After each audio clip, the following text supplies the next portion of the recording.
আসসালামু আলাইকুম রহমতুল্লাহ বরকাত। প্রিয় দেশবাসী, সকলের কাছে এই মাসুম বাচ্চার জন্য দোয়া চাই।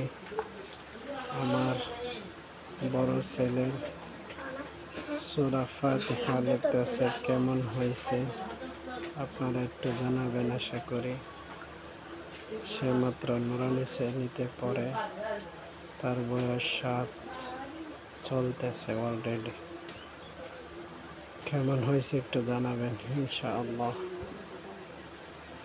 আল্লাহ তাআলা যেন ছেলেকে দ্বীনের পথে কবুল করেন, আমিন।